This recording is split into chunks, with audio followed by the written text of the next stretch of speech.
Welcome to நிவிஸ் kitchen. இன்றைக்கி என்ன பார்க்க போகிறோன்னா மில் மேக்கர் போட்டு சிம்பிளான குஸ்கா ரெடி பண்ணலாம். வாங்க எப்படி செய்யறதுன்னு பார்க்கலாம். கேஸ் ஆன் பண்ணிக்கலாம். குக்கரை வச்சுக்கலாம். நம்ம குக்கரை வச்சுட்டு ஹீட் ஆகட்டும். ஹீட் ஆன உடனே கொஞ்சம் எண்ணெய் ஆட் பண்ணிக்கலாம் தேவையான அளவு. எண்ணெய் ஊற்றியாச்சு. அடுத்து கடுகு போட்டுக்கலாம்.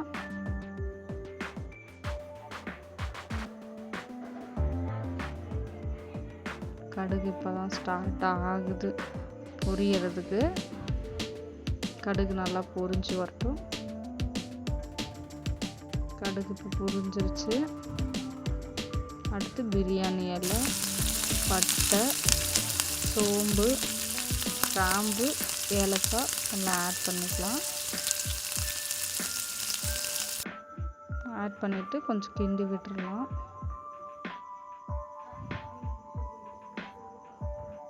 அடுத்து பச்சை மிளகாய் நறுக்கி வச்சுருக்க பச்சை மிளகாய் அதில் நம்ம ஆட் பண்ணிக்கலாம். பச்சை மிளகாய் தெறிக்கும், கொஞ்சம் பார்த்து போடுங்க.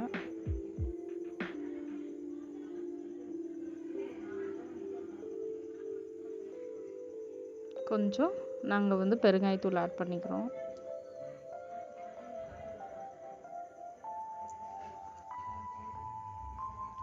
அடுத்து பெரிய வெங்காயம் நம்ம போட்டுக்கலாம். நீல வாட்டில் கட் பண்ணி வச்சுருக்கோம். அதுக்கு தகுந்த மாதிரி கட் பண்ணிக்கோங்க.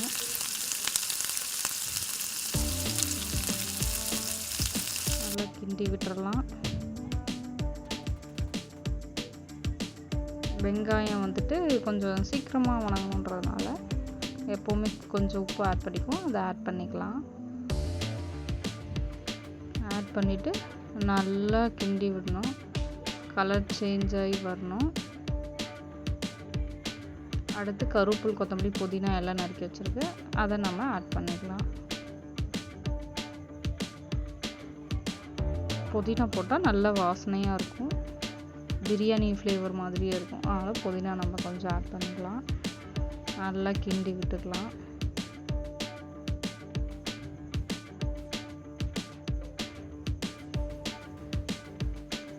இஞ்சி பூண்டு பேஸ்ட்டு 2 ஸ்பூன் நம்ம ஆட் பண்ணிக்கலாம். நல்லா இஞ்சி பூண்டு பேஸ்ட்டும் எண்ணெயிலே நல்லா வதங்கணும். நல்லா கிண்டி விட்டுக்கலாம். அது பாருங்கள், அப்படியே கரையாமலே இருக்க. நல்லா கிண்டி விட்டு நல்லா எண்ணெயில் பொரிஞ்சு வர மாதிரி நல்லா கிண்டி விட்டுக்கணும்.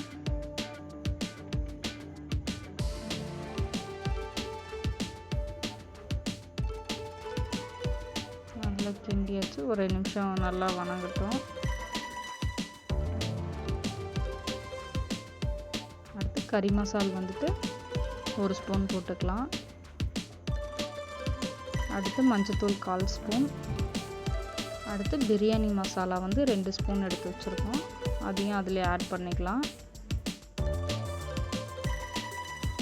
ஆட் பண்ணிவிட்டு கலரிங் பவுடரு கொஞ்சமாக தேவைக்கேற்ப போட்டுக்கலாம். நம்ம போட்டுட்டு நல்லா கிண்டி விடலாம். நல்லா கலர் சேஞ்ச் ஆகிட்டு வருது பாருங்கள். அது தக்காளி நாங்கள் 5 தக்காளி அரைச்சி வச்சுருக்கோம். அந்த தக்காளி அதில் ஆட் பண்ணிக்கலாம்.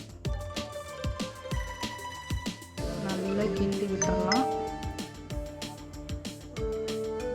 நல்லா கிண்டி விட்டு நல்லா கிண்டியாச்சு.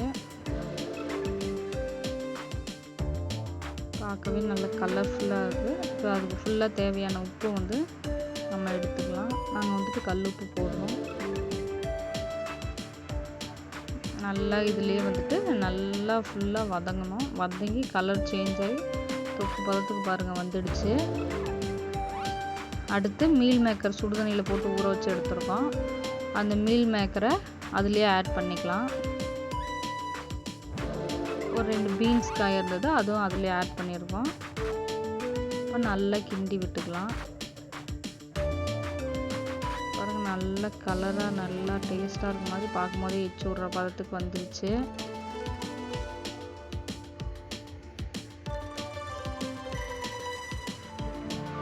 நல்லா கிண்டியாச்சு. இப்போ 2 நிமிஷம் நல்லா கொதிக்கிட்டோம்.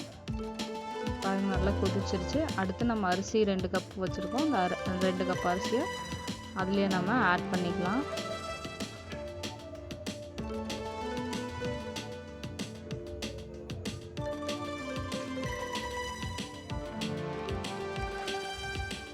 அரிசி போட்டாச்சு. அடுத்து தண்ணி வந்து 2 கப்புக்கு 4 கப் தண்ணி வச்சுருக்கோம்.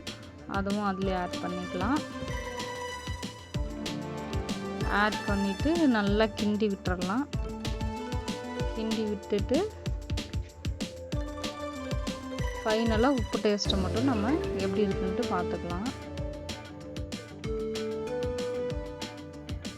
ஸோ உப்பு டேஸ்ட்டு கரெக்டாக தான் இருக்குது. மேலே வந்துட்டு புதினா தழை லைட்டாக தூவிட்டு புதினாவும் கொத்தமல்லியும் குக்கரை நம்ம மூடி விட்டுறலாம். மூடி விட்டு விசில் போட்டு 2 விசிலில் வந்துட்டு ஆஃப் பண்ணிடலாம். விசில் வந்துடுச்சு. இப்போ ஓப்பன் பண்ணி பார்க்கலாம் வாங்க. பாருங்க சுட சுட சோயா குஸ்கா ரெடி ஆகிடுச்சு. நல்லா கிண்டி விட்டுக்கலாம். நல்லா கலர்ஃபுல்லாக பார்க்கும் போதே செம்மையாக இருக்குது.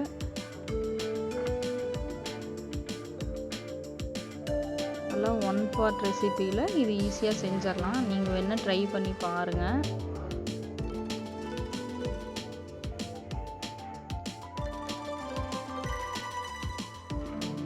செம்மையாக பிரியாணி பதத்துக்கு வந்துடுச்சு. அவ்வளோதாங்க, ரெடி ஆயிடுச்சு. இப்போ நம்ம ஒரு தட்டு எடுத்து போட்டு சாப்பிட்றலாம். சுவையான மில் மேக்கர் குஸ்கா ரெடி. வாங்க சாப்பிடலாம்.